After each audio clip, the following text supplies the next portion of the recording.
Projekt Eurova 2 je unikátny, je to výnimočný projekt, pretože svojou veľkosťou, svojou prestížou naozaj je to skôr z Bratislavy. Staviame jednu z najvyšších budov vlastne na Slovensku, je to prvý slovenský mrakodrap. Vzhľadom na to, že to je významná stavba takéhoto charakteru, tej výšky 168 metrov, tak sa spoliehame na dodávateľov, ktorí majú históriu, majú systémové riešenia, ktoré nám zabezpečujú kvalitu takéhoto projektu. Medzi takýchto určite Perry patrí.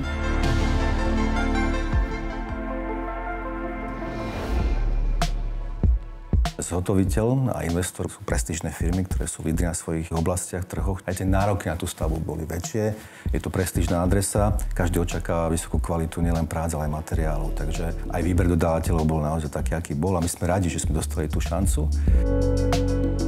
Projekt Eurovea realizujeme ako úspešné pokračovanie Eurovej jednotky, kde rozširujeme nákupné centrum o 25 000 m2 prenajmateľných plôch. Súčasťou tohoto projektu sú aj kancelárske budovy. Nad shoppingom zo strany Pribinovej máme ofisovú budovu Pribinovú X a pri moste Apollo máme ďalšiu kancelárskú budovu. Zo strany Dunaja máme bytový dom a dominantou tohoto projektu je prvý mrakodrap na Slovensku, 160 metrov vysoký. Bude to skvost Bratislavy, downtownu.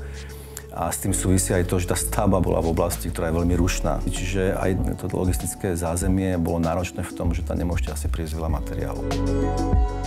Výzvou ako takou základnú, keď sme začali rozmýšľať nad tým projektom, bola samozrejme tá výška. Pretože v Bratislave existovala nejaká regulácia, alebo veľa sa diskutovalo o tej regulácii. Osadiť mrakodrap výšky 168 z hľadiska tej koncepcie rozvoja výškových stavieb bola jedna z veľkých víziev pre nás, aby sme to vedeli uchopiť. Našťastie sa to podarilo, čiže ten akcent a tá dominanta Bratislavy bude existovať. Participovali na tomto projekte všetky naše oddelenia. Technické oddelenie naprojektuje, navrhne dané riešenie, nastupuje oddelenie materiál managementu a jeho úlohou je ten materiál zabezpečiť na daný termín. Ak ho nemáme skladom, tak oslovujeme ostatné pobočky na celom svete. Keď ten materiál je zabezpečený, vyvezie sa na stavbu, nastupuje servis tím, aby zaučil, zaškolil pracovníkov, ktorí s tým budú pracovať. Pridanou hodnotou je také technické zázemie, ktoré Perry poskytuje.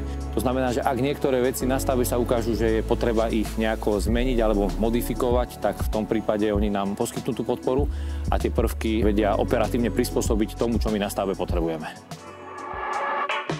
Výzvy na projekte Eurovea 2 by som vlastne rozdelil na dve kategórie. Tá prvá je vlastne akvizičná výzva a druhá je vlastne realizačná výzva. Tá prvá fáza sa týkala vlastne zakladania, tá ostatná časť, vlastne tá druhá fáza sa týka vlastne budovy ako takej samotnej, čiže od základovej dosky vyššie. Takým veľkým unikátom na tomto projekte boli rozmery a požiadavky na základovú dosku. Výstavba tej základovej dosky musela byť v jednom cykle a išlo o kontinuálnu vlastne betonáž. Pri zhotovovaní tej základovej dosky sa zabudovalo 2000 tón železa, 7000 kubíkov betónu. Táto betonáž trvala jeden celý víkend, celé 3 dní a bola to vlastne 24-hodinová práca akože mojich kolegov.